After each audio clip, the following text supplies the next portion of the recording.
Hey now, how we doing? Welcome to the third and final part of my in-depth objective analysis of Sailor Moon Classic versus Sailor Moon Crystal, where we go through every part of episode 1 in an effort to praise what is done well and berate what is done poorly, along with general discussions on storytelling, animation, and production to get as thorough an understanding as possible for each point. And last, but certainly not least, lots of snarky commentary and jokes too. Memes are love, memes are life. If you haven't seen the previous parts, or if you need a refresher, check them out before continuing. With all that being said, enjoy the show.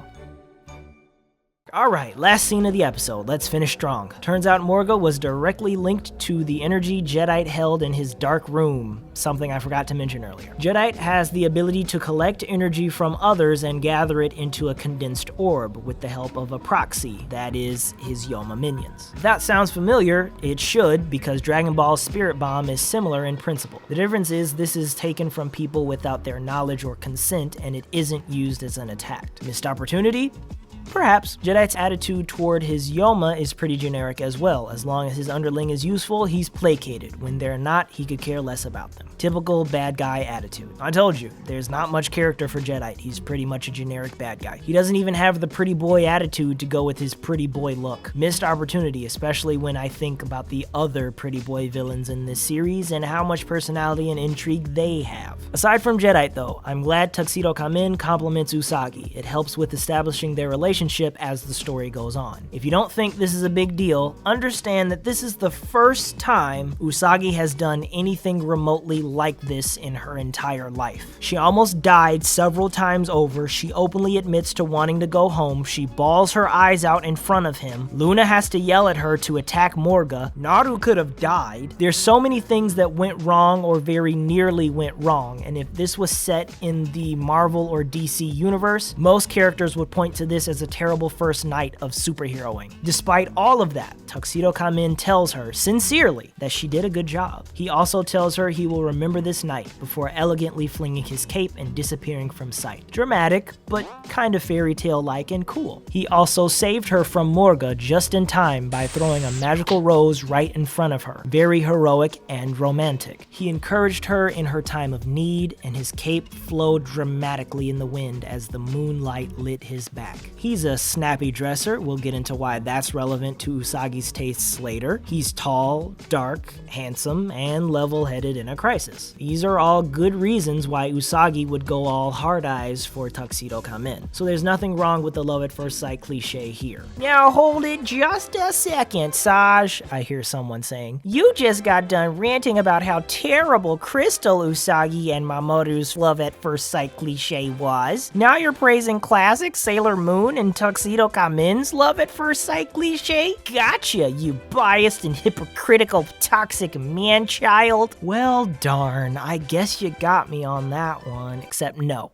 you don't. Unfortunately, my friend, you have forgotten why Crystal's love at first sight cliche was bad in the first place. So let's back it up. The issue with the love at first sight cliche between Usagi and Mamoru and Crystal is the fact that they have no reason to be attracted to each other, besides him being a generic anime boy and her being a cute anime girl. Oh, and plot, can't forget that essential piece of the puzzle. Here we have several good reasons and a larger-than-life scenario supporting the idea of her falling for him this fast. He ticks a lot of boxes within 30 seconds. I absolutely think this makes much more sense than Crystal's Usagi and Mamoru encounter. Plus, let's not forget, Usagi and Mamoru still don't like each other at this point in the story. We don't even know if Tuxedo Kamen loves Sailor Moon at this point. All we know is Usagi likes Tuxedo Kamen, and we're given many good reasons as to why she would. And the reasons are going to keep piling up every single time they meet up this season. So no, these two love at first sight scenes aren't the same at all. Context makes all the difference, buddy. Rookie mistake, but that's alright. Shake it off. You'll get me. Eventually. Luna encouraging Usagi is good too. In fact, Luna being in the thick of it with Usagi is an admirable thing that endears her even more to the audience. And I think Naru chalking up that night to a dream will take the place of years of therapy. Okay. Although I'm not understanding why she called it a really wonderful dream, considering the traumatically gruesome nature of it before Sailor Moon showed up. Which reminds me, where are the strangulation marks on her neck? Because Morga nearly took that girl out of this world with her bare hands. I'm not buying this picture of health I'm seeing right now. Where's my explanation for that, show? What's this? There is no explanation for that? Alright then, another flaw with Classic. Damn, that's like 4 relatively small problems against Crystal's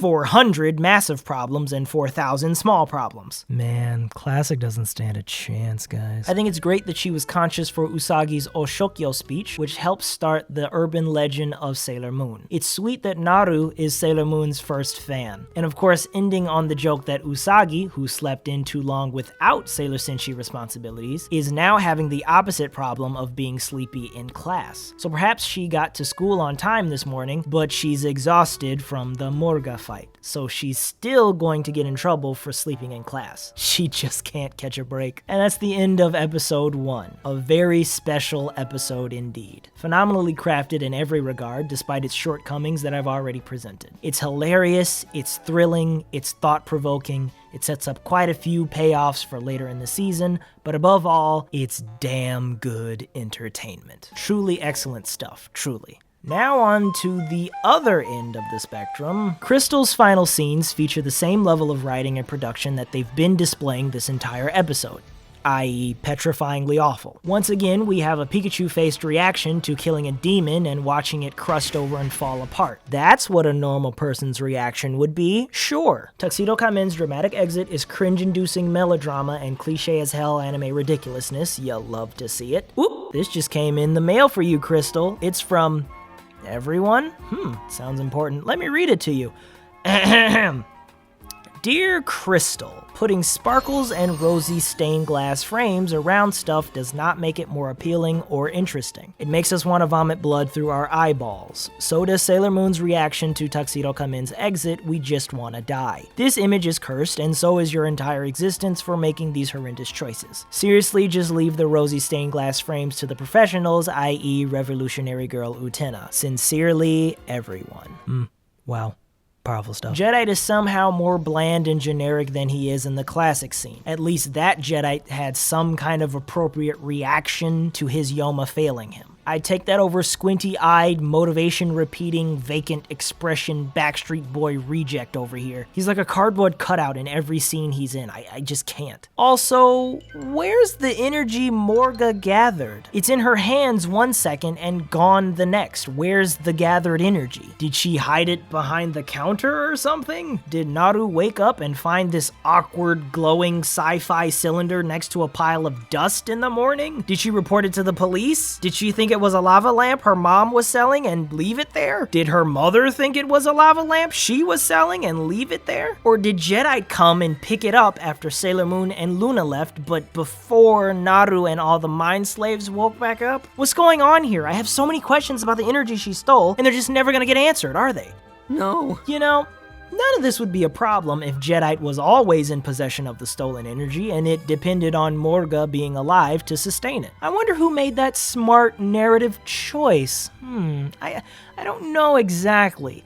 It sounds familiar, but I'm just not sure when. In the final scene, Naru is the most expressive character in the entire episode, so that's an improvement at least. And she knows it isn't a dream. That's terrible. Awful. Atrocious. We can't have that. Sorry, Crystal. I really like the initial idea that Naru knows it wasn't a dream. That's great. I wish Classic did that. That's how much I like that idea. What's not great is this reaction to it, where she's not traumatized or scarred or struggling to come to grips with what just happened to her. Like, at all. Lest we forget, she almost died at the hands of a demon that pretended to be her mother and locked her real mom up in the basement for at least an entire day. Yes, I am aware that Classic also has Naru not traumatized after the Yoma attack, but because she thought it was a dream, there's enough of an excuse to hand-wave that issue away in Classic. Here, though, Naru knows it was real. All of the insanely traumatizing things that happened to her and her mom was real. She shouldn't be okay if she knows all of that actually happened. That's why Classic made her think it was a dream, because it makes sense that she would be excited and hyped the next morning. Crystal once again failed to recognize the choices that Classic made to help the original story. So love the idea that she knows it really happened, not loving the execution of that idea. Leave it to Crystal to make the most expressive moment in the entire episode, the only halfway decent portrayal of emotion thus far, still be contradictory and nonsensical. Stellar work as always, Crystal. Oh, and Luna is in Usagi's school in the middle of the day because visual gag? Okay. I mean, it's kind of slightly a little humorous, I guess? Naru's friends are proposing that what happened last night was a dream, while Naru is arguing it's real. Still a stupid choice, but moving on. Then Usagi, with the definitive proof resting on her shoulders, grumbles that unfortunately it wasn't a dream. That's a smidge funny, right? I smirked at that. But now I'm realizing that's the only joke in this entire freaking episode that works, which is humiliating. Before we move on to the next section of the video, I wanted to take a second to address a very important concern for some people. I have been accused of, on more than one occasion, of being biased and overdosing on nostalgia. Apparently, rose-tinted glasses are firmly affixed to my eyes, thus making me incapable of two very important things in my critique and analysis videos. Number one, I do not have the integrity or intelligence to criticize or call out the bad things in Classic. And number two, I do not have the humility or insight to praise the good things in Crystal. Now, you and I both know, my dear viewers with common sense, that this is a bunch of bullcrap. But, unfortunately, some people are disconnected from that blessed common sense given to us by our benevolent God up above, which results in them becoming the unwitting prey to the disingenuous people desperate to label and dismiss my entire body of work and get swept up in the slander and misinformation these particular individuals peddle, an unsupported and baseless assumption made in an effort to undermine and debunk my objective analysis to discredit me and all who agree with any of my assessments. So this short interlude is my response to that unfortunate group of susceptible individuals under the sway of such a harmful and hilariously baseless assumption. I will now list everything I have previously criticized Classic Episode 1 for getting wrong, then I will very clearly and without resentment list everything I have previously praised Crystal Episode 1 for getting right. I will be linking this part of the video to anyone repeating these mindless assertions to succinctly correct them and hopefully bridge at least a portion of the gap between glorious common sense and their tragically dormant synapses. Work smarter, not harder, and all that. So, Classic Episode 1's flaws. Number 1, the opening exposition is clunky and unnecessary.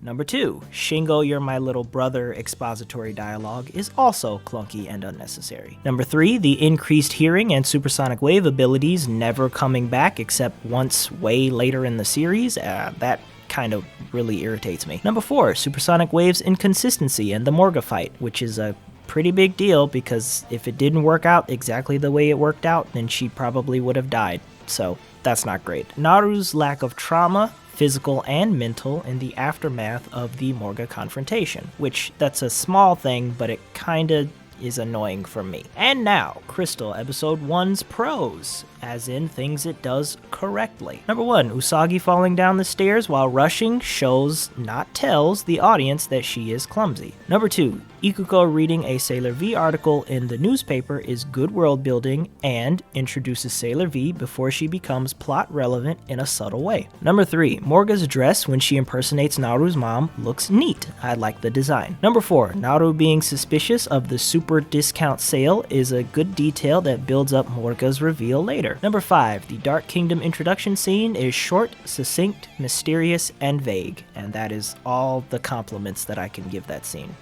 Truly. Number 6, camera angles and shot composition of the ceiling light and Usagi's desk in her room is great. Those were good choices. Number 7, set design of Usagi's bed being messy and unmade before she falls into it lazily is fantastic support of her characterization as lazy and irresponsible. Again, showing and not telling. Number 8, Usagi running around in a circle to avoid getting hit by the mind slave while Luna fusses at her is good comedy while maintaining the overall dread and horror of the moment. Number 9, everything to do with the supersonic waves is perfect, unlike Classic's portrayal of the attack. So there you go, it's perfect. That is one thing I can definitively say that Crystal got perfectly right. Number 10, Morga's death animation is creepy, gruesome, and creative. Number 11, Naru being expressive when recounting the Morga confrontation is a nice change of pace. Even if it doesn't slot in quite as well, it's still a nice change of pace. I was glad to see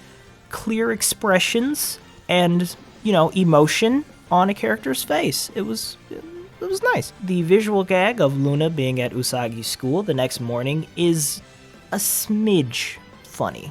It's not hilarious, but it did get a little smirk out of me. So I'll give you that one, Crystal. And since we're already doing lists of important stuff from these videos, I feel it would be remiss if I didn't include the list. The one I have begun to catalog every Sailor Moon character's powers, abilities, techniques, and tools. This is for power scaling criticisms and considerations which directly affects the stakes and the logistical plot points of the story. This will become more and more useful as we progress through the show. So if you don't find much value in it presently, just bear with me on this. It is quite vital to objectively evaluating this series. Going in the order of the powers, abilities, techniques, or tools portrayed on screen, first, we'll start with Luna. Most of these are self-evident because she is essentially a normal cat who already has baked-in superhuman abilities. She has superhuman senses, including night vision, superhuman jumping, agility, speed. She has cat physiology, which is like her retractable claws, a prehensile tail, stuff like that. Now, the supernatural abilities she has is number 1, human speech, and it's contingent on her moon symbol being uncovered, because if it is covered, then she will not be able to use human speech. She won't be able to talk. Her sixth sense allows her to sense otherworldly power and or incidents. We see a little bit of that in the first episode. Her sixth sense is contingent upon her moon symbol being uncovered because, again, she says that all of her powers, sensory or otherwise, are impaired when her moon symbol is covered. And summoning. She can produce objects from a personal pocket dimension by doing a simple backflip. And we are going to see more instances of summoning as this series continues because it's a very common ability that a lot of characters have. And housed within her personal pocket dimension is the Moon Prism Brooch. Remember, that's what I'm calling it. The actual name for it sucks, so I'm calling it the Moon Prism Brooch. Then we have Queen Beru, because again, we're going in the order that powers or tools are shown on screen. So, she has her crystal ball. We don't know what she uses it for yet, but she floats it with telekinesis, presumably. This will be confirmed later on, but for now, you can kind of just, it's telekinesis. Then we have Jadeite, who teleports in a specific way. It's a billow of smoke and or energy and energy collection. With the help of a Yoma, he is able to suck the energy from others and gather it in a single condensed orb. Now, if the Yoma is killed in the middle of this energy siphoning, then the condensed orb of energy is dispelled and the energy is returned to the original owners, as we see when Morga is defeated. He also has telepathy and can communicate with all of his Yoma telepathically no matter where they are on the planet. Next we have the titular Sailor Moon herself, with the Moon Prism Brooch, which grants her the ability to transform into her Senshi form, which is Sailor Moon, of course. The Odango hair pieces, the two things that they're capable of doing and that we won't see them do for a long time, they increase her hearing to an insane degree, allowing her to hear screams from miles away, and it specifically hones in on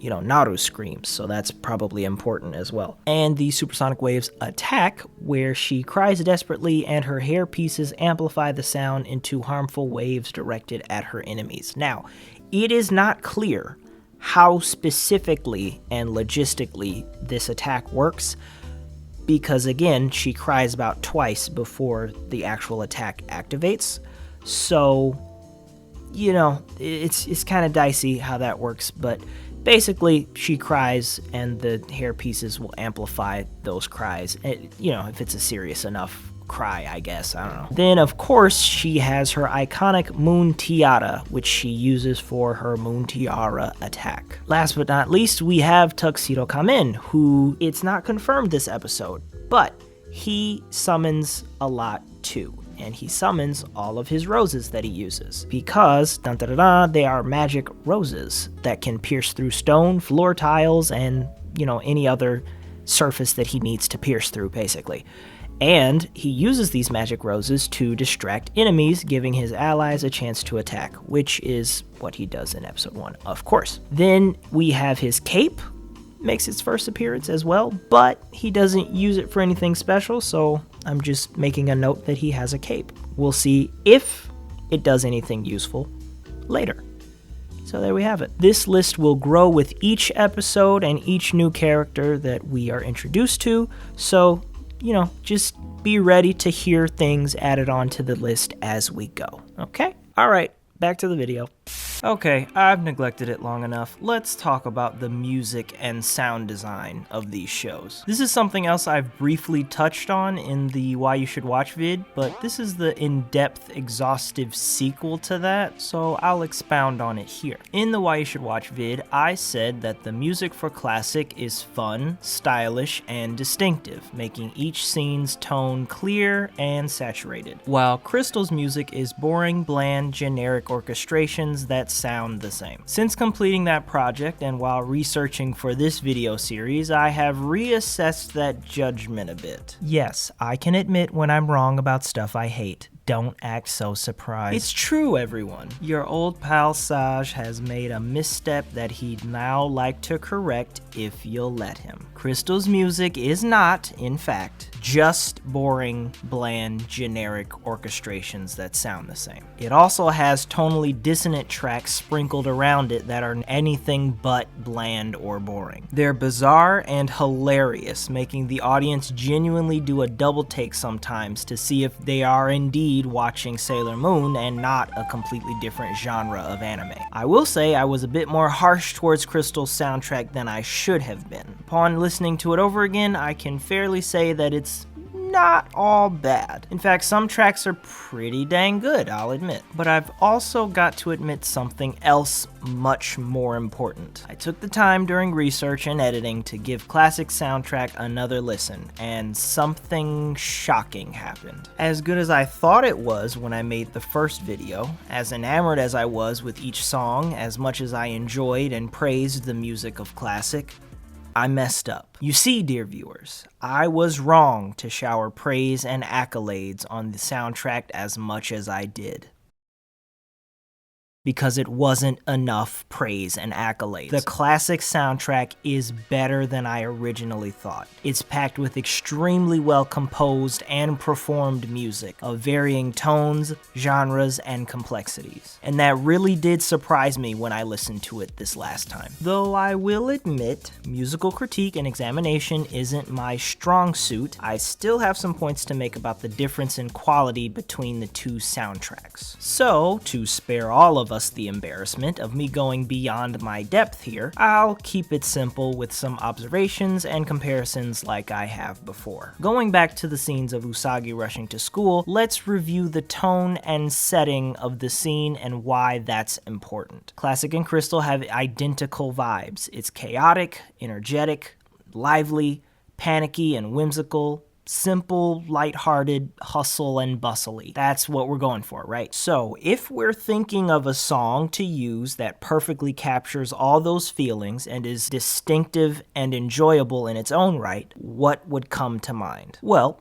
surely something with a fast pace for the energetic, lively, panicky, and hustle and bustle part. That's pretty obvious and simple. But it has to be whimsical and lighthearted. So how about some soft instruments with easy, simple arrangements that are familiar to that sort of feeling? Thinking woodwind instruments, xylophones, upbeat violins maybe. That seems about right. But let's not forget the chaotic aspect of this. The panic, the almost clumsy frenzy, juxtaposed against Ikuko's nonchalant reaction to Usagi's awkward moment of forgetting her lunch. A bit more complex to put into musical form easily, but it can be done. Something unique and strange while still hitting those familiar beats we're used to, musically speaking. Something to really sell that chaos and clumsiness and awkward tone we need to add to the rest of the overall vibe of the scene itself. This is the task set before each soundtrack, so let's see which one best captures all of these necessary beats.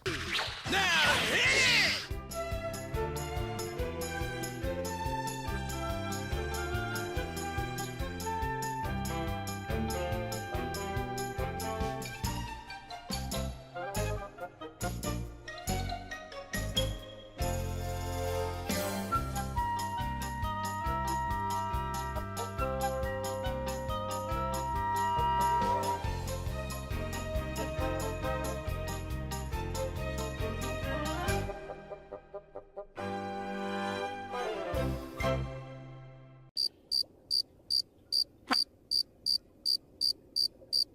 Oh, Crystal decided not to play any music here, save the intro of Moon Pride. Then, when Usagi introduces herself, the song plays. That's a choice.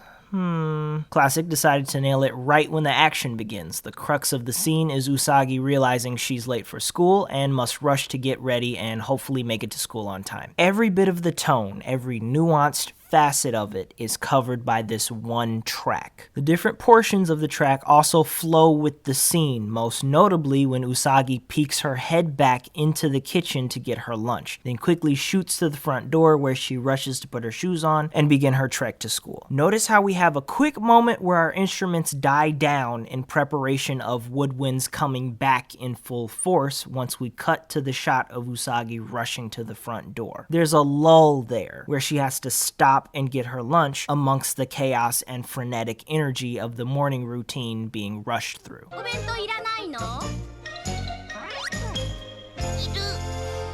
Even when Usagi answers back to Ikuko calling her, before our lull in the music, there is a shift in arrangement where the woodwinds disappear completely for just a moment as the xylophone, violins, and percussion take center stage. Then the woodwinds step forward as the other instruments die down.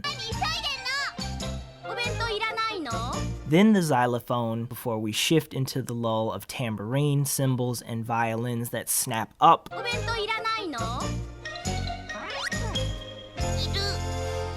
And lead into the woodwinds comeback to lead Usagi out the door as the original arrangement returns.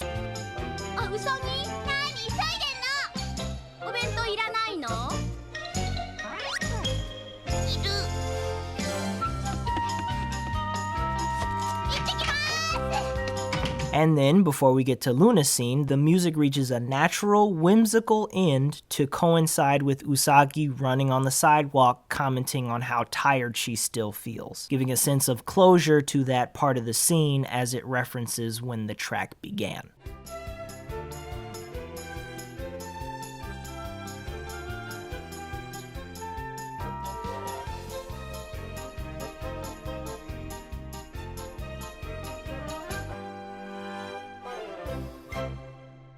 perfect in every way. Not just the overall tone and feeling of the scene, but the individual moments and subtle shifts in tone are followed expertly to ensure maximum immersion and satisfaction of the scene. Crystal, on the other hand, decided to keep this entire moment trackless, which, I'll admit, is fine. I don't agree with it. Seems like a massive wasted opportunity, but clearly they were going for something else in their portrayal. Regardless, when the track does appear, we are treated to something very interesting in terms of capturing the tone of a scene accurately. Instead of a fast-paced, whimsical, chaotic, panicked track, we get a strange rock and orchestral mix of some sort.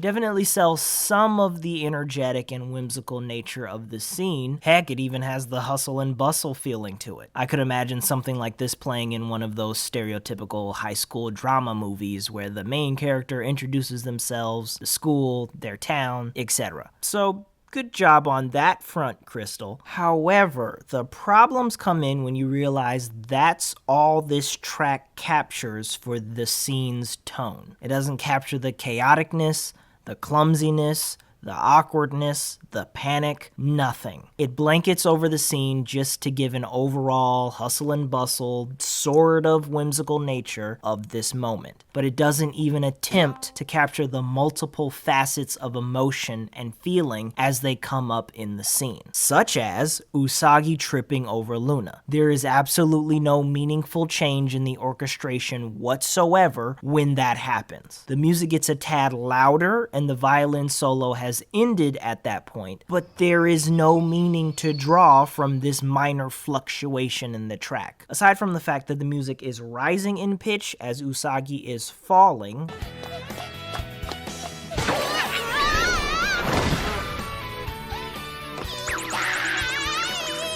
but what does that really mean for this moment? This is supposed to be awkward, silly, impactful, but it's not. It's just the next part of the song, I guess. Really odd choice to place that part of the track there, but fine. Usagi flailing in pain doesn't change the music either, despite the frenetic and hilarious movement being the sole focus of the shot. There isn't a strange arrangement or quickened pace of the song. There's nothing. Think Looney Tunes reactions that match the music.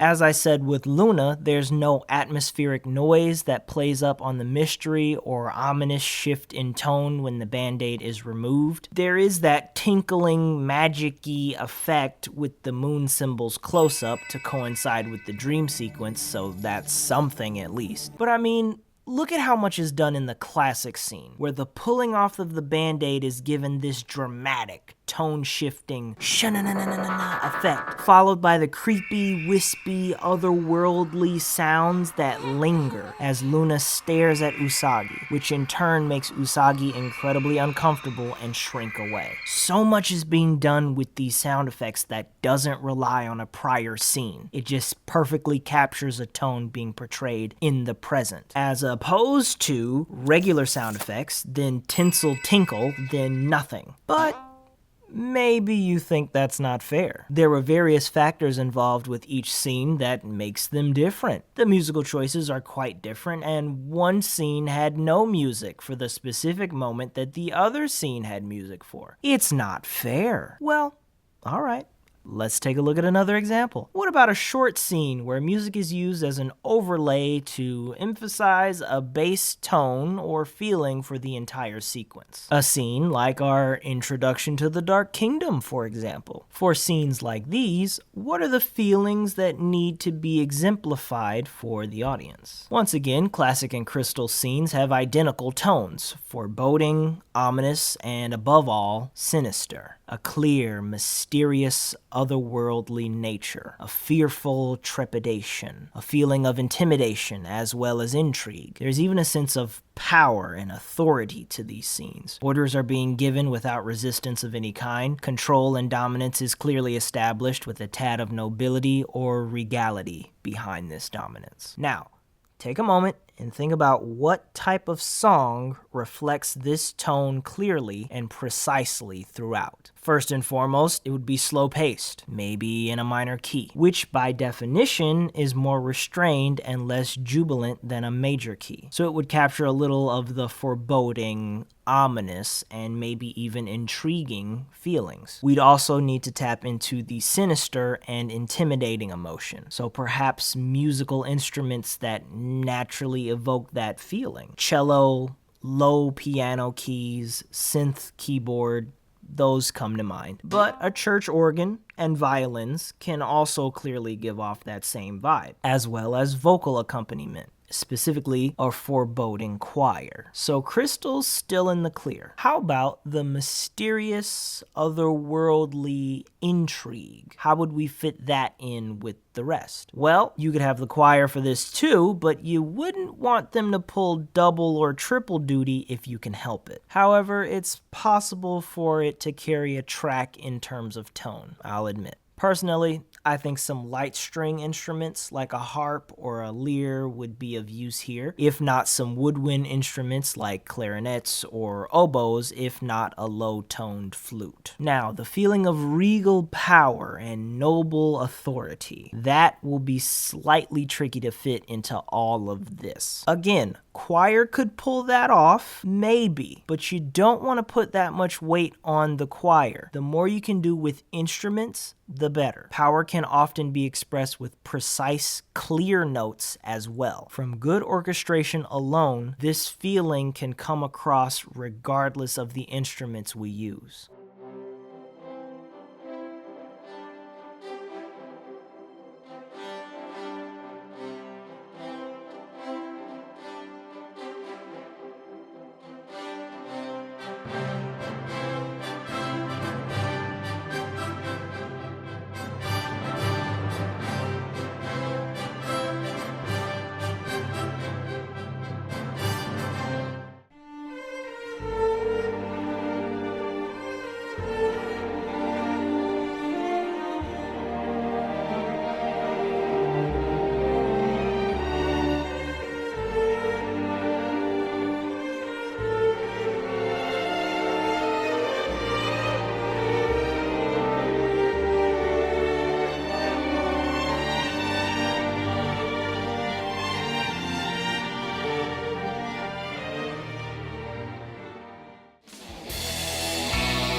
can't forget the sinister aspect of this scene. We absolutely must nail that for these villains, if nothing else. I often find the way a track ends really sells its sinisterness. That final lasting impression that lingers in the back of one's mind. So we'll be sure to end the song with a trailing off and fading out that completes the track, in a way that's familiar enough to feel like a conclusion, but just a bit uncomfortable as well. Something that really makes the audience feel a lasting impression.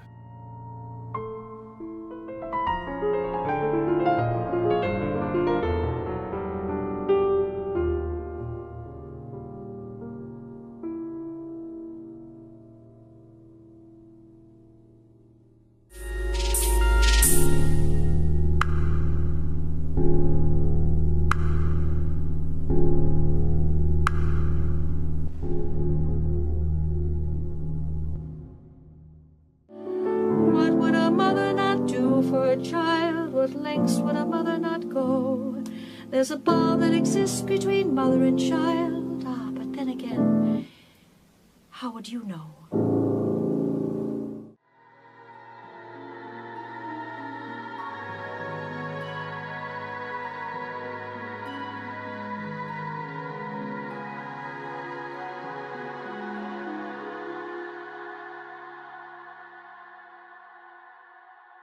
I think that's what we should be looking for in this scene. Let's see how each one accomplishes this goal.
Alright, not bad, but one of them is clearly doing better than the other. Notice how much Crystal relies on its choir to sell everything in this scene, while Classic has its instruments do all of the work. In Crystal's defense, however, the rest of the track evokes a much clearer tone and feeling of the scene than this episode plays.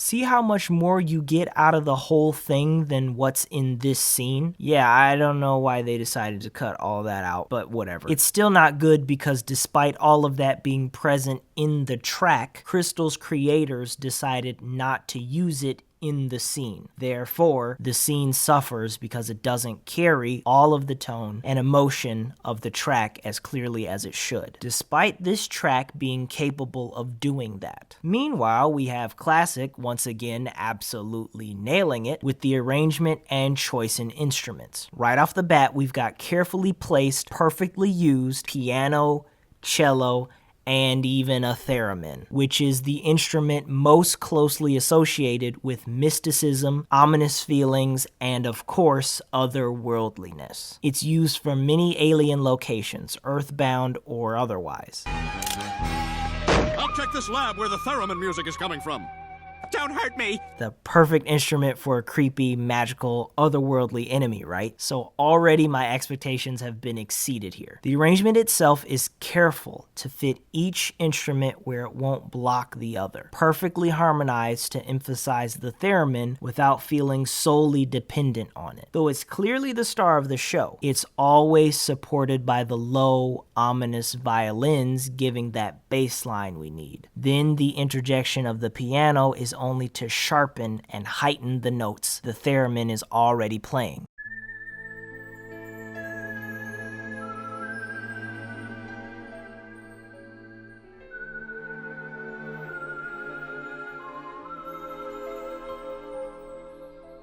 It helps balance it out. And for added emphasis, with the overall tone and feeling of otherness and intrigue, we have a sprinkling of chimes, low and deliberately placed in key areas where they won't be obtrusive to anything else. Really listen to where the chimes come in and fade out as the song plays. You'll notice that only the very beginning and the very end of the song have the clearest focus of them. But all throughout the track, they're barely above a whisper. You really have to be looking for them to hear them in most of the song. And when they do make themselves known, it's when the other instruments are lulled down in preparation of a buildup or resurgence in the arrangement.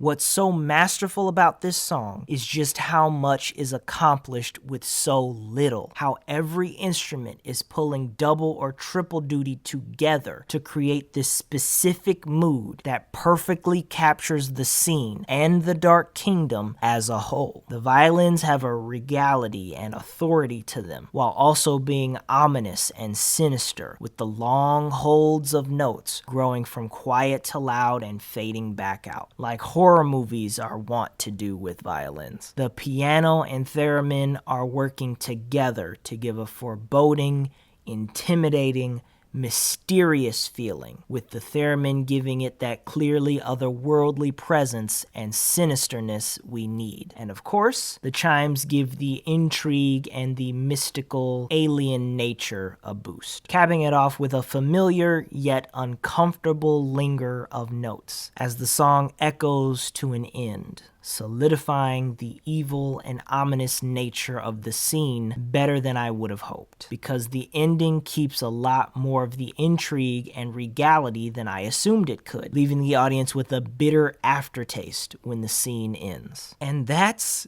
amazing. Instead of just one feeling lingering, we've got at least three blended together that, consciously or not, makes these villains and this faction something to think deeper about than simple bad guys to get bopped. They're cold, calculating, controlled, and comfortable right where they are, just like the ending of the song. Deliberate and insightful choices in storytelling matched with a soundtrack is absolutely what you'd call masterful. Crystal's use of their track isn't quite this unique and effective, seeing as it mostly relies on the choir to handle the brunt of the work. It's not doing triple duty, it's doing all the duty, essentially, with random bells as backup. Why did they choose bells here to take the place of the chimes? Bells don't exactly perform the same as chimes, especially ones made for orchestration. They aren't really complementary here, they're more distracting than anything else. It sounds like Jedites planning a holly jolly Christmas. The hell is going on? Merry Christmas! And now die! The snow in this scene also isn't helping dispel that idea, by the way. Bells were not a good idea. Just use chimes, they're so much better. But the main thing I want to focus on is the choir, the sole focus of this portion of the track. The choir is doing what it can. It's giving that ominous, sinister, mysterious and otherworldly vibe that the scene needs. However, it has failed to portray the regality and power, as well as the intrigue, control, and dominance that we also have to have in this scene. It literally shows Jadeite summoning a monster and commanding it, but we get nothing to support that action. It's basically what the whole scene is, and we have nothing for it. Just creepy choir and scary jingle bells. Again, this is frustrating because the rest of the track that they didn't include has more to offer, more that could salvage this scene and give us the rest of the tone and emotion that this scene is going for. But someone decided that a single shake of a bell and an obnoxiously loud choir was enough. They were wrong. Now we've got no blending of different instruments, no careful arrangement of music, no layers to analyze and go through, no pushing and pulling of notes. Just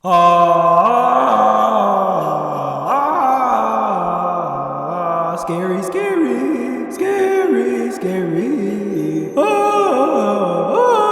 It's so baffling. But how about another one? Crystal's 0 for 2, and it's been getting beaten up so bad across this entire video. Surely it can pull an easy win in this category, at least one victory in the music portion of this video, right? After all, third time's the charm, isn't it? Very well, we'll give Crystal another shot to blow us away. I'ma be real charitable with this one. How's about we look at a scene that everyone agrees is easy to land musically in this episode? The action scene. All you gotta do is have some nice music to fight bad guys to, and you're good. No problemo, easy peasy lemon squeezy. Alright, so our action scene for this episode is with Morga and her mind slave minions. For the sake of going easy on Crystal, I'm not gonna compare the entire scene's tracks with each other, I'll just pick one track from the scenes to compare. The moment where the mind slaves attack Usagi upon Morga's command. We'll stick with the songs used for that specific moment of the scene. So the tone we're going for here is dread,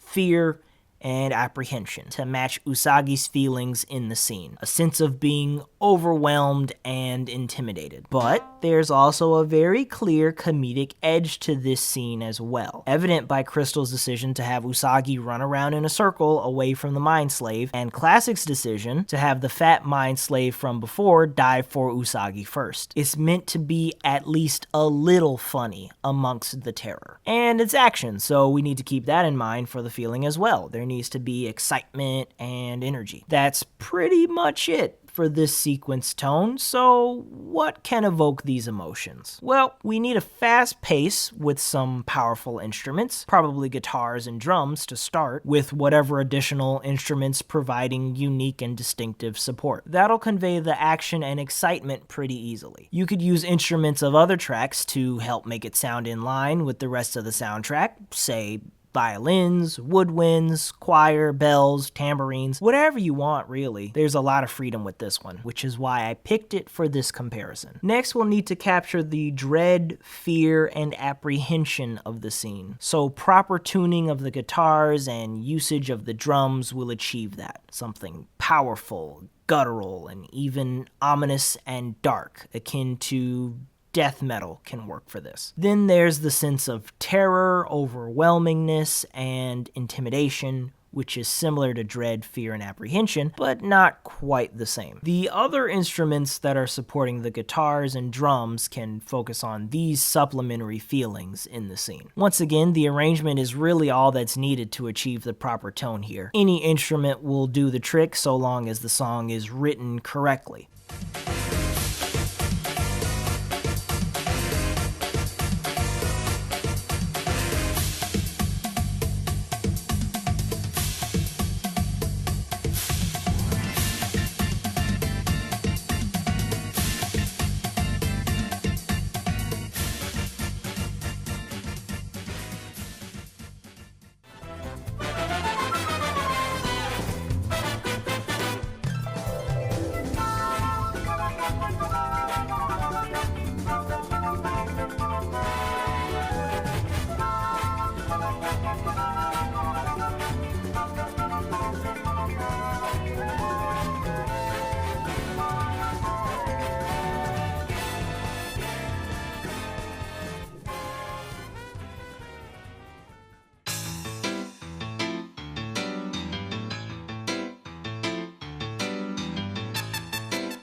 Really simple, really easy. I'm sure both series will nail it.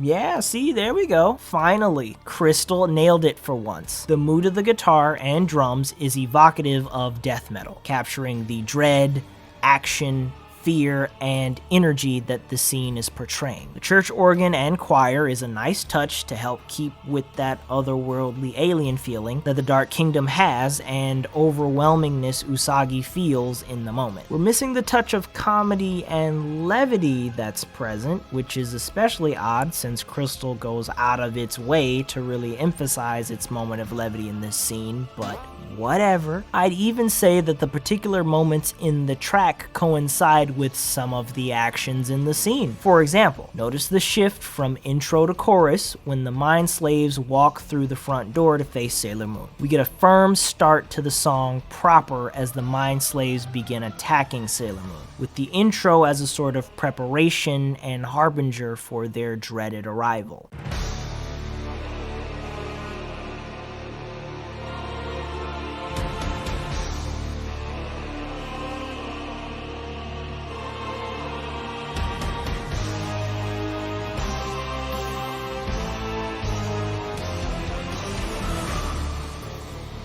There's even a match with the specific choir notes when the first Mind Slave lunges at Sailor Moon. Notice the difference between the slower atmospheric choir notes compared to the distinctly forceful and swift notes here as she lunges at Sailor Moon.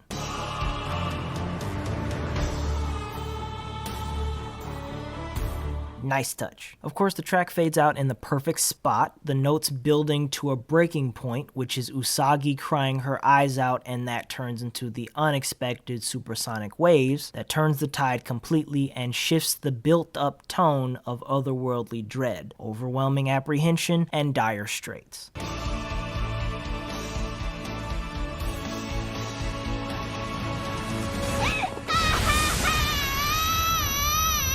All of that is great, simply great. But there are some downsides to this. For one, the arrangement, while proper to convey the tone and follow the actions taking place in the scene, is pretty generic and forgettable, all things considered. One thing that cannot be understated about music is the mind's ability to recognize and hold onto the tracks played as distinct and impactful in one way or another. The impression the music leaves on the audience is possible possibly the most important part of including music at all. We need to think of the music of a scene as an extension of the moment. So to be forgettable, even when the track accomplishes the baseline standard of tonal consistency, is simply not enough to be truly excellent and praiseworthy. I'm afraid that a forgettable track is below average at best, not because I don't personally remember it, but because there's nothing in the actual arrangement for an audience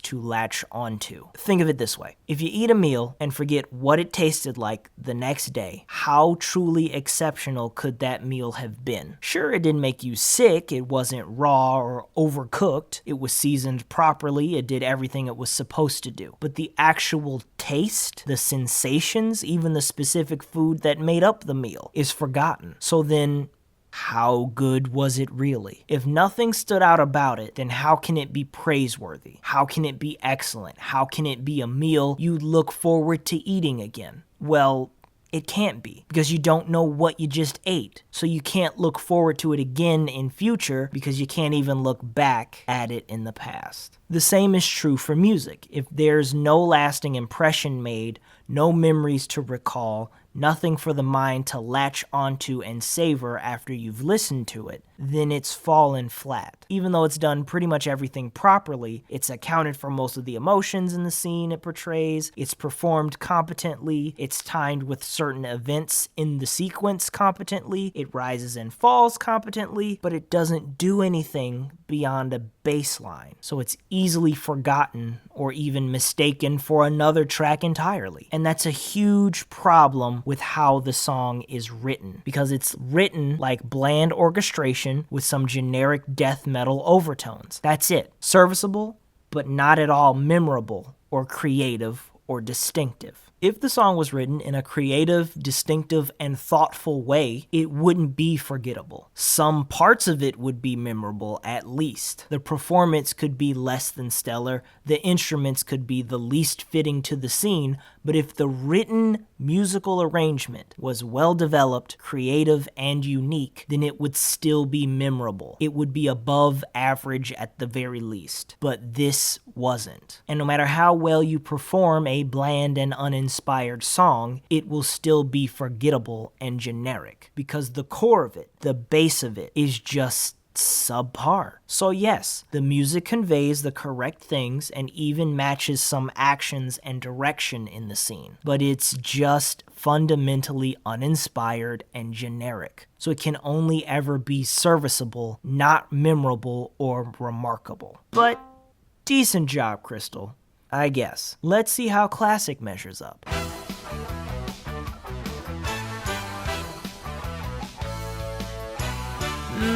That's a very different track than you'd expect for a scene like this. That's the transformation sequence track. What's it doing here? Surely it doesn't convey the emotions that we agreed needs to be conveyed, and its tonality is overall misplaced, right? Well, surprisingly, no. This track does indeed do its job, and it does it quite well. Allow me to explain. The transformation sequence track, Moon Prism Power Makeup, is a special track. It has within it a myriad of tones, emotions, and feelings. From triumphant horns and majestic choirs to powerful guitars and beautiful violins. It depends on how these elements are used that exemplifies a specific tone more than another. As we saw in the transformation sequence itself, it was triumphant, majestic, empowering, and beautiful, fitting for a magical girl transforming into her alter ego. Now, compare that normal usage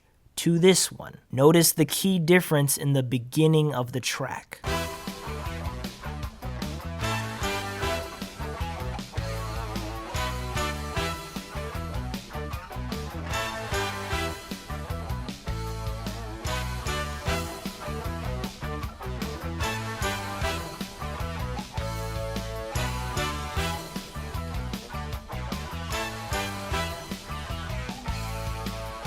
We focused more on the guitar and drums. There's no violins at all. which brings in the whimsical and magical tone. We still have the horns blaring, but without the violins, it now feels harrowing, dangerous, bold, perfectly mirroring the moment in the scene where this plays. The mind slaves rise to face a completely unprepared and disbelieving Usagi. As she dodges their lunges and screams in terror and shock, we have this rock emphasis on the music, emphasizing the grungy and dangerous mood of the moment. The horn solo that builds up into a crescendo, which leads into the choir, is gone. We just cut right to the choir. That sense of building up strength, courage, fortitude, it's absent entirely, which makes sense because Usagi has no strength, courage, or fortitude in this moment. Then when we do get the choir portion, the guitar is overpowering everything except for the choir singing Sailor Moon, which makes it feel more like they're calling out to her, which is very different from the transformation sequence, where they seem to be in reverence of her arrival. Now, within this slightly new arrangement and context, it's reading more like the choir is calling out to her in worry. Like they could be saying, "Ooh,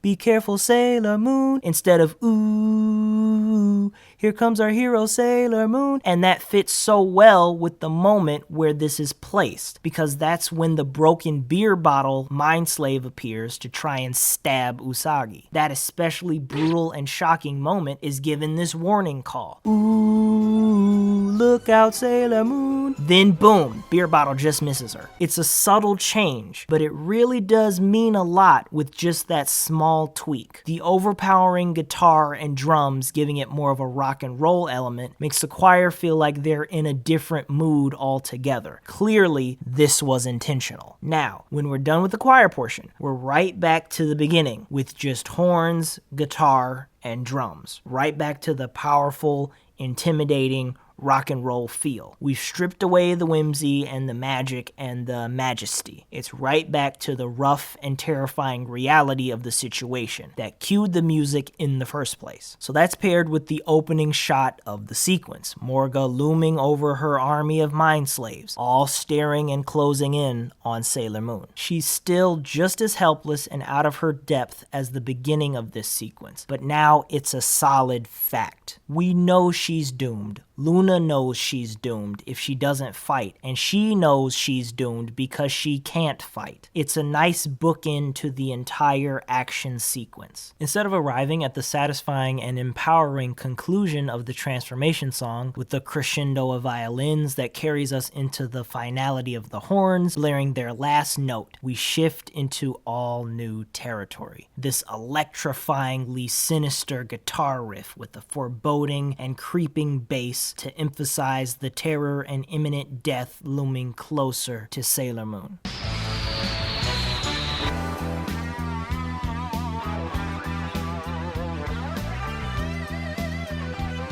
The longer Morga's hand reaches, the closer it gets to her, the more outrageous and powerful the guitar solo, which connects it to the villain's triumph over our heroine. It is the most harrowing and lowest point in the story, when all hope seems lost, and thus we have no xylophones, no chimes, no pianos, not even the horns, just the guitar and bass that we've been associating with the villain and her minions the entire sequence. There's a sense of horror and inevitability there, something additional to the baseline tone we drummed up in the beginning. And from those depths that we've been dragged to, and as Usagi screams her lungs out, it's immediately cut off by the rose hitting the ground, silencing everything and stopping Morga in her tracks.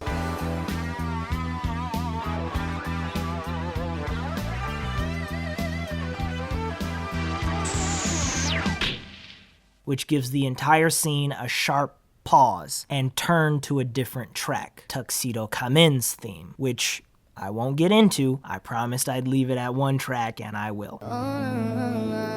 But my God, look at all that this track accomplished and just how perfectly it matches the tone and actions in the sequence. While being primarily a song for the transformation sequence of this season, something that is an entirely separate tone and mood. But With clever rearranging of an already well-written song, you can achieve what specifically designed songs are made for and more. Look at all the emotions we nailed. We even have that little twinge of whimsy and levity in the small amount of xylophone and violins that peeked out once in the song. We've still got all the dread, the fear, the danger, the sinister nature, the energy of an action scene, overwhelming terror and intimidation, but we've added on imminent death and inevitability, shock, a holding of breath as we are led to the next moment of the scene. And the music is not only memorable and well produced, it's carefully placed in the sequence of events to follow the action and complement what's happening. My particular favorite being the choir warning Sailor Moon before the beer bottle stabs her. But there are several others. So much is being done in this scene, and the music is no exception. Classic has everything seemingly working against it, while Crystal had everything working for it, and still Classic comes out on top. Well, I hear someone saying, Crystal still has good music in other scenes. Just take a look at the scene where Usagi and Mamoru meet for the first time. Classic don't have no music playing in that scene, and it's such an important scene. Okay, but remember, I did concede that when Crystal didn't play any music during Usagi's rush to get to school, that decision was fine. I personally don't agree with it, but it's not an objective problem to have no music in that scene. The overall sound design of a show is not just about the sounds and tracks they include, it's about where and when they choose to include them. So in Classic's scene of Usagi and Mamoru meeting, is a song required like Crystal's scene seems to require it? Well, no. As stated previously, Usagi and Mamoru do not have a love at first sight cliche in Classic. Therefore, the scene in which they meet for the first time doesn't need to have musical accompaniment to emphasize anything. They're strangers, and for all we know, they'll remain strangers until they meet again and develop some kind of rapport. At this point in the story, there's as much reason for special music to play when Usagi talks to a random person on her block. There's no need to emphasize anything with the exchange. Not yet, anyway. You can if you just want to, but Classic's creators apparently thought better of it because of the direction they were going with Mamoru's character, as opposed to Crystal's very blatant,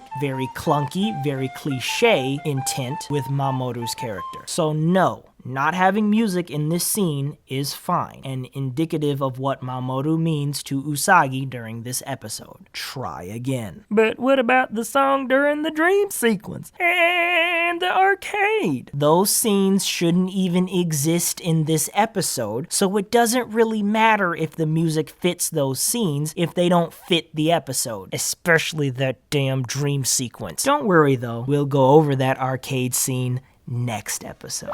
For now, I think the evidence is pretty clear. Crystal's music isn't as bad as I said it was, but Classic's music is much better than I said it was. So it really evens out to essentially the same conclusion. Classic's music outshines Crystal's music in every way. Glad we took the time to go through all that. Is that it? Are we finally done? 'Cause I'm seriously tired of all of... No. No.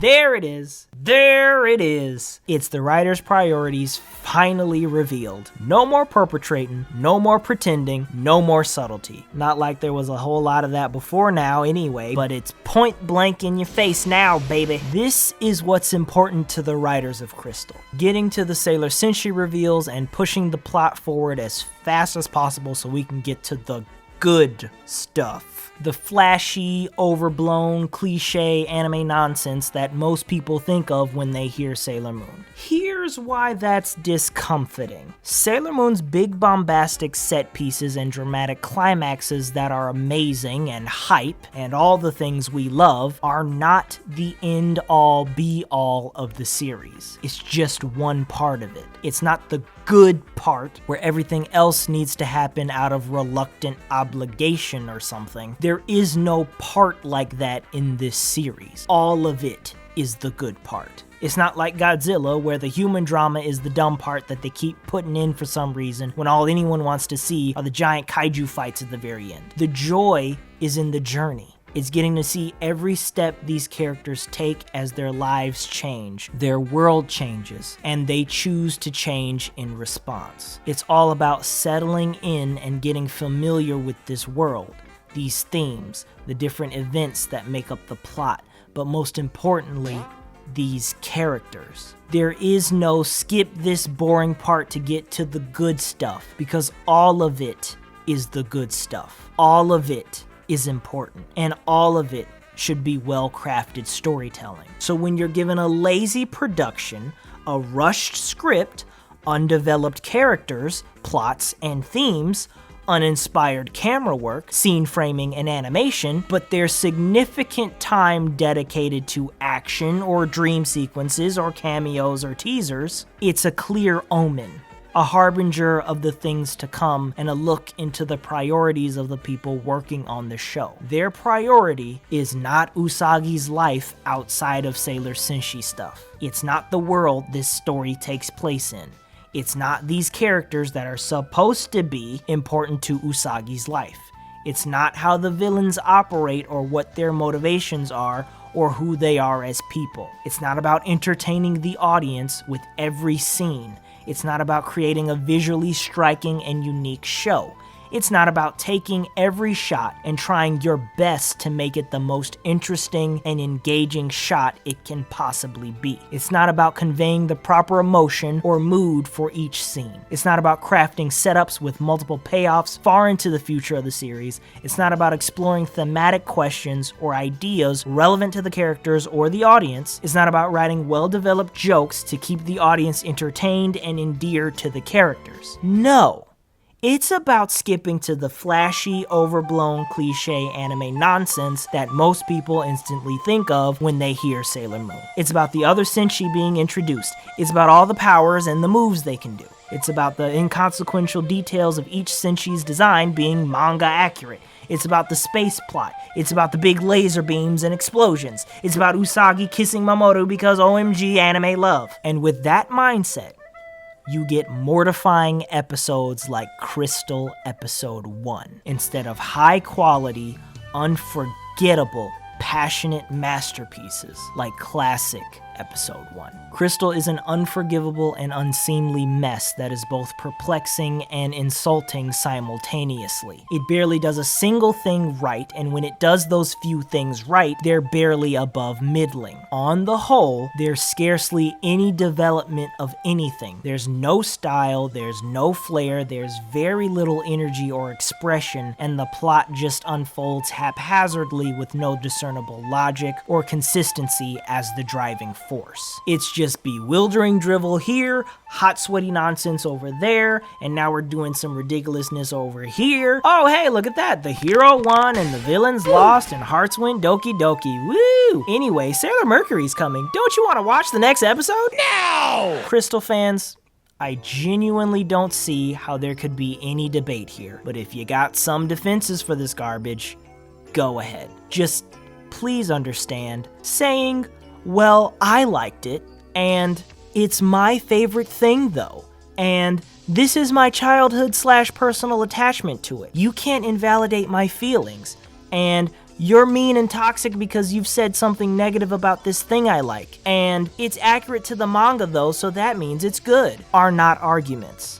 Those are fallacies, none of which are proper arguments or rebuttals. You liking it for whatever reason and it being well made are two different conversations. And I'm not trying to have the subjective one, alright? Accuracy to the source material and whether it's well written or not are two different conversations. Adherence to the manga doesn't make it inherently good, especially if the manga itself has problems, which it clearly does. Look, there's nothing wrong with liking Crystal. I don't get it personally, but it's fine. And no one said you're wrong for liking it more than the classic anime. Again, I don't get it personally, but it's fine. I'm not interested in whining and moaning back and forth about how your feelings and my feelings differ. However, if I've gotten my facts wrong, misinterpreted anything, or screwed up during research, feel free to point that out. Maybe we can have a conversation. But yeah, if you just want to read about your precious Animu, knock yourself out. My comment section is open to everybody. As for the rest of us, I think I've made my point. Classic Episode 1 is a spectacular introduction to the series. It's everything you could ever want from an opening episode, and it's doing more than you may realize on your first watch. There's so much that I noticed while studying the scenes for this video, and I look forward to finding other things I never noticed in the coming episodes. Beyond introducing us to Usagi and the main themes of the series, this episode opens the door to this world, this wonderful and hilarious yet terrifying and ominous world. There's goofy teachers that yell at their problem students, normal girls that love shopping for accessories and dream of finding a cool boyfriend, mean little neighborhood kids that pick on stray cats, rude and comical cheapskate customers, oblivious but well-meaning nerdy boys, and just generally normal, peaceful people. That's a lot of interesting details to start building this world with, and invites us to take a deeper, more methodical look into this rich location our colorful characters call home. A home that is being threatened by ominous, sinister, demonic forces that we've only scratched the surface of. For as cliche or bland as the Dark Kingdom appears at first, there is a significant level of danger and menace they've already achieved. Not to mention the delicious horror elements they exude in every scene, adding to their overall maleficent nature. The supporting cast is slowly and carefully introduced as well. Naru Umino, the Tsukino family, Haruna Sensei, and Mamoru for Usagi, and Tuxedo Kamen for Sailor Moon. Each one adds their own special flavor to the overall meal of the story. Naru's the more mature and intelligent normal girl, contrasting and complementing Usagi's character just as a foil character like her should. For as put together as Naru was, she was still lacking in many areas, which we'll get into as the season continues. Umino's a nice support for the trio of friends, offering a male perspective to things, as well as being the intelligent but tactless comic relief. He may appear to be just an exposition dump at first, but give him time, and he'll be quite a fascinating look into the boys of this world. Speaking of, Shingo. I still don't like him, but I will admit that it's not because of his role as annoying little brother we're supposed to dislike. It's because I now see the pieces that were laid down for the many directions his character could have gone in, and, well, we just never get anywhere. Shingo is still gonna be interesting to think about in terms of how he relates to Usagi's character and how growing up with a younger brother affects our girl. Ikuko is that lovely maternal figure with a short fuse when it comes to Usagi's current standing. She may seem harsh, but as we saw this episode, Usagi is a kid that warrants harsh chastisement, as unfortunate as that is. We get a clear look into the pattern of laziness, irresponsibility, and brat-like nature her daughter has been exhibiting for presumably quite some time. So it's more like she's been pushed to this by Usagi herself, resorting to more and more desperate measures in the hopes of getting through to her knucklehead daughter. The same can be said of Haruna Sensei, who also gets a constant and close-up reminder of how irresponsible and misbehaved Usagi truly is when it counts. We'll have to see how all that develops as we progress through, eh? And of course, Mamoru / Tuxedo Kamen, who I will have more to say about every single episode he appears, as I'll be mapping out the development of his and Usagi's relationship. So for now, let's establish where they are. Mamoru believes Usagi to be an unintelligent, ill-mannered, and childish girl. Nothing remarkable about her. Usagi believes Mamoru to be a rude, abrasive, and nosy weirdo. Something remarkable about him, but nothing positive. And I love that for them. Call it another cliche if you want, but the enemies to lovers trope is much better than the love at first sight trope. It establishes an uphill battle right at the start, and along the way, each remotely positive thing that happens between the two is that much more important because of where they began. It makes every shift, every encounter, every word exchange between them more valuable, because we're looking for the moment in which the tide turns and they beat the odds and come together. We get to see love grow between them instead of a switch flicking on or off every time they run into each other. These aren't walking light switches, they're people with complex emotions that are always in flux. And seeing them clash until they finally find some kind of common ground and build on it is immensely satisfying, because it's not just the writer slapping us with "it's fate" over and over. over. It's characters making choices based on their situations in life and the fluctuations that occur, causing a gradual, believable change in their perspectives about each other. You can claim it's a cliche. You can reference a dozen other stories that did it better. You can deride it all you want, but I'd much rather have this than this. Hello, is it me you're looking for?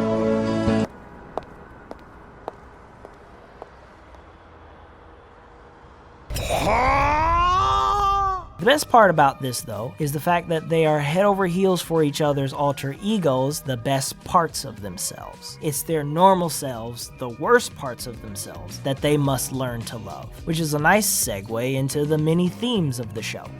The title of this episode, The Graceful Change of Crybaby Usagi, has multiple meanings, the first of which is obvious. This is the first time Usagi changes into Sailor Moon through a graceful transformation sequence. Another deeper meaning is the graceful change that Usagi's life has gone through now that she has awoken as a Sailor Senshi. A change from a regular girl with regular problems to a magical girl with a serious mission to carry out. But the deepest and most meaningful interpretation is the graceful change that Usagi has begun here at the beginning of the series and will complete at the very end. This is the one I like the most because it establishes the main theme of the series. Usagi begins her story as an irresponsible yet lovable, klutzy crybaby idiot, among other things, and she will slowly but surely go through a drastic change that will shape her into the person she's going to be in the future. If that sounds familiar, it should, because it's an allegory for growing up. And it's a beautiful, impactful, and graceful change from immature child to responsible adult. This episode is just the first tentative, reluctant, and awkward step on that journey, with Luna as her guide, an ominous entity that leads her into life-threatening danger with little to no care for her well-being and expectations that verge on unrealistic. Now that may not seem like a fair assessment of her, especially to those that know how Luna turns out, but Luna remains a mystery by the end of this episode, and I believe that's on purpose. Consider everything surrounding black cats and what they represent in both Western and Eastern cultures, because it may surprise some of you to know that the myth of black cats crossing paths is polarizing, as in Britain, Ireland, Germany, and most importantly Japan, it's considered good luck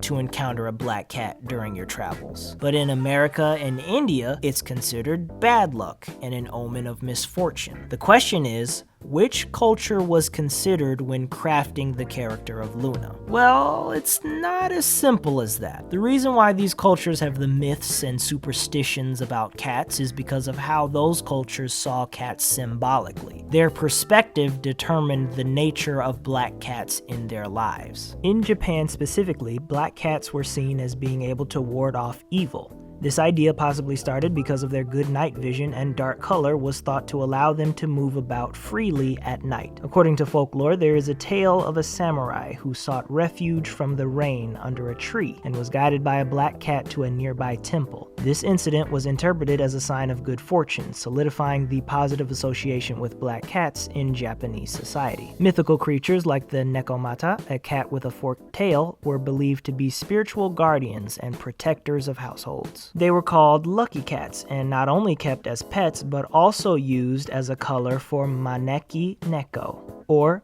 beckoning cats. It was thought that black maneki neko also functioned to ward away evil, as the color of the maneki neko figurines provides additional benefits. Pink increases luck and love, gold attracts wealth, black wards off evil. The specific meaning of the maneki neko even changes depending on which paw is raised. The right paw attracts money and good fortune, while the left invites friendship and customers. So this one is inviting your friendship and patronage to my channel. Now you don't have a choice. All of you must be my friends and patrons, so saith the porcelain cat. Cats' ties to wealth in Japan trace all the way back to 1602. when an imperial decree set free all cats in Japan. This was intended to capitalize on their natural ability for pest control, especially in the sericulture community. It's believed that this is where Maneki Neko figurines originated. Back in the Edo era, black cats were rumored to cure tuberculosis, based on the coincidence that someone who kept black cats as pets was cured of the disease, due to their ability to ward off evil. Since people at the time lived in fear of what was thought to be an incurable disease, this ray of desperate hope started a superstition that keeping a black cat would cure tuberculosis. Most famously,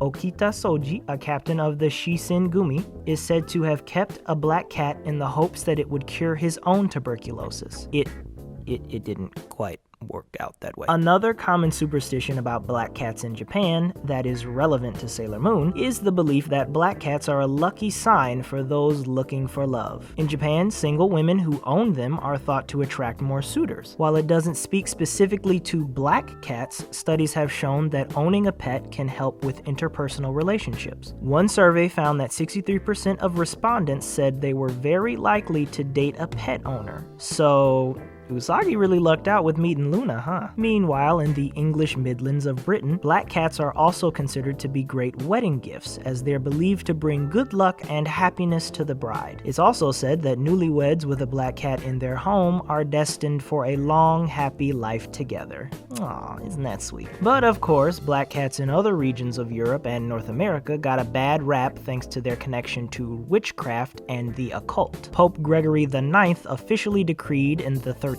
century, black cats are an incarnation of Satan himself. This official decree, called Vox in Rama, marked the beginning of the Inquisition and the witch hunts, originally designed to squash growing satanic cults in Germany. So unfortunate, but also you don't want to let Satan worshippers hang around either, so. During the Middle Ages, people blamed black cats for spreading the bubonic plague and used that as another reason to get rid of them. In a particularly bizarre piece of irony, the killing of the cats helped fuel the spread of the plague. With the reduced number of cats to control the rodent population, the real cause of the plague, the disease spread rapidly. So that wasn't such a good idea. Given the belief in medieval Europe and eventually North America that the devil and witches were capable of taking the form of black cats, it makes sense that the superstitions surrounding crossing their paths developed. Therefore, a black cat crossing your path might very well be on a mission from a witch. Just as easily, it could be the devil in disguise, and no one wants to cross paths with the devil. So, as you can see, black cat's reputation differs wildly depending on where you are in the world. How can we then narrow down what Luna's symbolic meaning is in the show? Simple.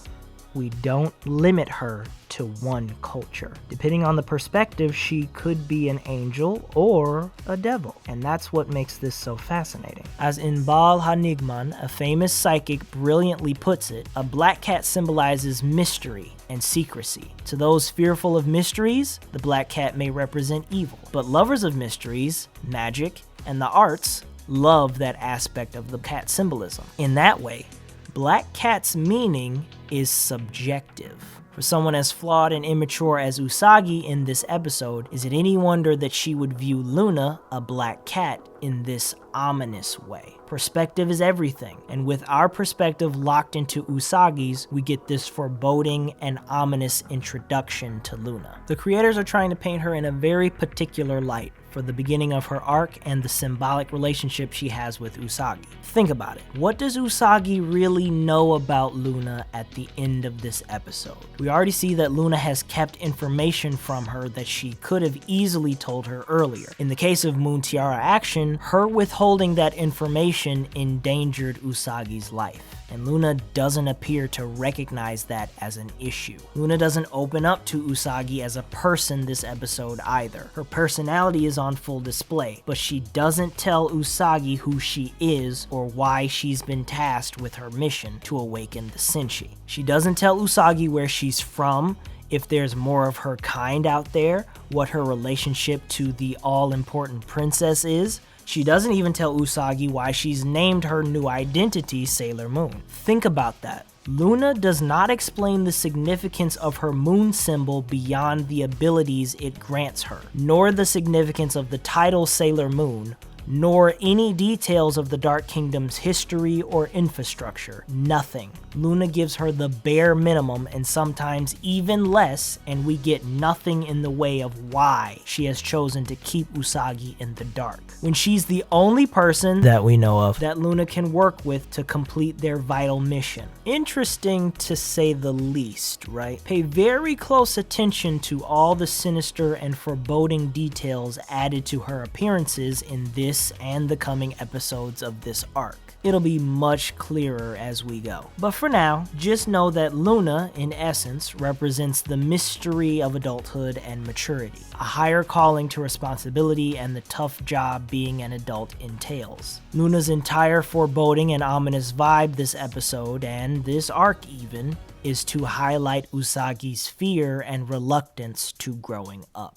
Being Sailor Moon means assuming the role of an adult, and the dangers that come with the Senshi life are indicative of the challenges to growing up. The Dark Kingdom and Yoma are specifically the challenges of maturity that Usagi must grapple with in order to become a full-fledged adult. There's a reason why sins, fears, and flaws are used by the Dark Kingdom to ensnare their victims. This episode we had Morga, a Yoma that is inspired by the possessed girl from The Exorcist, and this is by no means a coincidence. The original Exorcist film, for those that don't know, is about a girl possessed by a vicious demon, and her mother, after running out of ways to help her daughter, seeks help from priests to perform an exorcism, hence the name of the film. The first half of the movie, aside from introducing the various characters and the setting of the story, is all about how the mother tries various methods to improve her daughter's condition as her daughter gets worse and worse. She seeks human help, but it's beyond natural human responses, because it's not a physical or medical problem, but a spiritual one.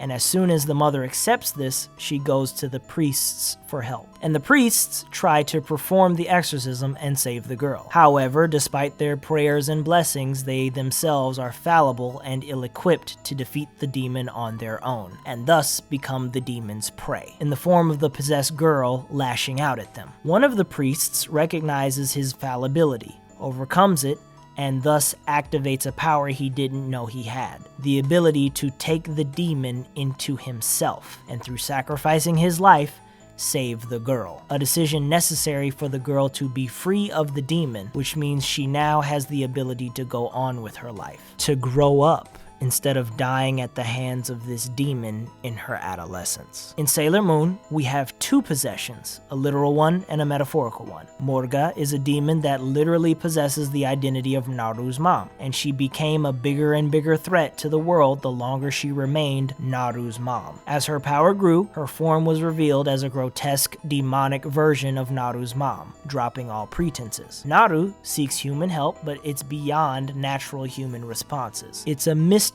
problem, and so she receives mystical help. Sailor Moon and Luna arrive, two mystical characters that are fallible and ill-equipped to defeat the demon, and thus become the demon's prey, in the form of the possessed woman lashing out at them. The moment the tide turns for Sailor Moon and Luna is when she recognizes her fallibility, overcomes it, thus activating a power she didn't know she had, the ability to defeat the demon through her own magical or spiritual power. The demon is defeated and the girl is saved. Now Naru has the chance to grow up instead of dying at the hands of this demon in her adolescence. Luna and Usagi don't die, of course, but their lives are at stake in this battle, as I've explained previously. Not a total sacrifice of life, but a willingness to put that life in jeopardy in order to defeat the demon and save the innocent. The metaphorical possession is a little trickier to spot. Usagi is possessed in this first episode, not by a literal demon, but by a fatal flaw: irresponsibility. Her mother, Ikuko, has tried all she knows to do to help her daughter to be responsible and mature into a proper young woman. But she is a normal woman, and the normal methods at her disposal have clearly not worked. Enter Luna, a mystical character who goes to her bedroom and begins to combat the irresponsibility that possesses her. Luna gives Usagi something that transforms her from a hopeless victim to a Sailor Senshi, someone set apart from normal girls with a mission action and responsibilities. And when she hears one of those responsibilities crying out to her, save Naru and defeat the supernatural enemies that no one else can, she is reluctant to do so. The push and pull of the exorcism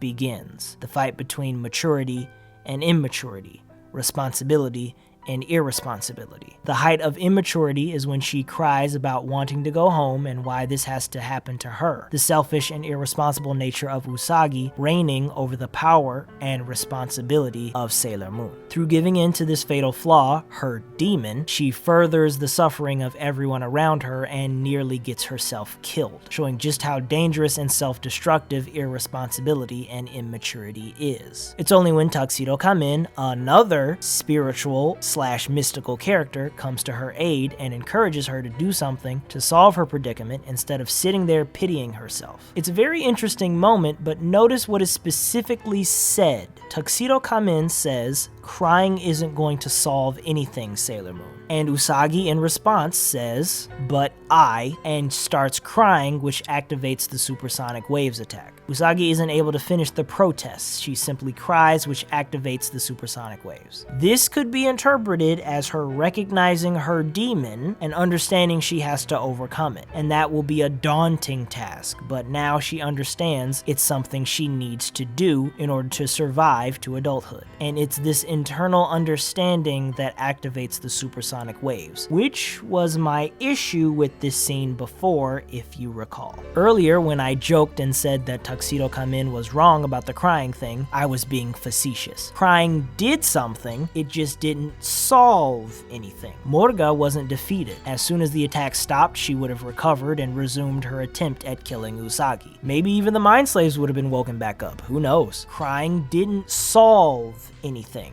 It was the Moon Tiara action that solved the current problem. She got her crying out of the way and moved on to an action that was really effective in destroying the enemy, which I think is on purpose. In the manga and Crystal, this attack is called Moon Tiara Boomerang, which makes sense. It's a thing she throws and it comes back. Easy. But in Classic, they call it Moon Tiara Action, and I never understood why until I started studying this episode. This attack, unlike Usagi's other attack, is a conscious decision on her part. It's not an automatic, last-ditch effort defensive thing. It's an action that Usagi must take in order to accomplish her goals. Calling it Moon Tiara Action emphasizes that notion. And returning to our metaphorical exorcism narrative, the demon possessing our girl is irresponsibility, immaturity, or inaction. It's fitting then that in order to combat this demon, she must take action. Usagi took action when she rescued Luna in the first scene. She took action when she chose to turn into Sailor Moon, despite not knowing fully what she was in for. She took action when she heard Naru's screams and ran to Osapi to rescue her. She took action when she stood up to Morga. All of these moments are her most mature, most responsible, and most heroic moments in the episode. And all of them are because she took action. And now, her most heroic and responsible action in the episode is when she does Moon Tiara Action and defeats Morga. It's so heroic that Usagi can barely believe it herself. What a difference taking action makes compared to inaction and waiting for someone else to do it for her. With the defeat of Morga, Usagi's demon has been dealt a significant blow in this exorcism, but she is not completely free of it yet. I'm afraid that's a multi-season long exorcism with this demon. But we have seen a purposeful step forward in that process, where we see the demon is still present. In the end, Usagi is sleeping in class, but its control is now weaker than before. She's sleeping in class during a break in the actual lessons, an important distinction from before. Now, I know it's not a one-to-one comparison between the two stories, but you can't deny all the interesting connections one can easily make, can you? There's definitely some correlation between the two narratives that all have to do with a girl in danger of never growing up because a demon has possessed her life. And it's up to two spiritual or mystical characters who are fallible and ill-equipped to excise this demon themselves, but can influence and empower the girl to free herself of the demon. Because demon possession is when autonomy and choice are no longer up to the person and they become prisoners in their own bodies, puppeted around and controlled by this malevolent force. Through inaction or the habitual lack of good choices, the demon is granted control. All it takes is a little spiritual intervention and for the victim to choose to act for the demon to lose its power, even if it's just a little bit. And all of this is derived simply by the design of Morga, the monster of the week, referencing a movie. I love it.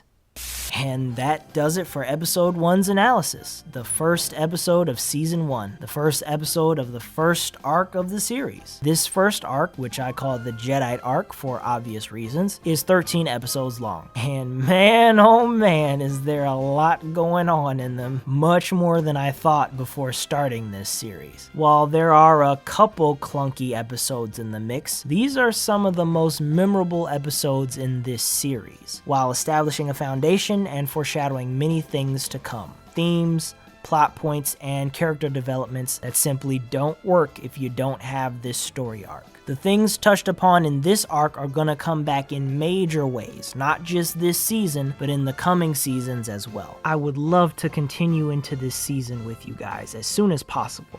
Not to mention bash Crystal some more, because that was a rip-roaring fun time, let me tell you. But that's not really up to me. Not to be overly dramatic, but these videos really are monsters to complete, for a myriad of reasons. Working a 9 to 5 while doing all the production of video making, including scripting, recording, researching, editing, and copyright death matches, takes a hell of a lot of time and effort, both of which I have in short supply due to burning the candle at both ends to get this project done. Quite frankly, as much as I would love to immediately jump onto episode 2, it wouldn't be financially responsible. I'll have to work on this project in between actual work, unless magically this channel becomes a stable source of income. Just being honest. So if you enjoyed any part of my content, first of all, I sincerely thank you and I appreciate your engagement. It's been really great to hear from you guys. Really it has. But if you're dying to see more much faster, you can always support the channel through the various avenues I have available. Links to all that stuff is in the description, as always. Until I'm able to do the big episode analysis videos, I'll have some smaller vids released in the meantime, so you won't forget your cool big brother Saj as the time between uploads stretches on. In fact, I already have a 1,000 subscriber special in the works. I'm sure everybody will get a kick out of that. So thanks for sticking with me throughout this whole process, and please stay tuned for more. Have a good one.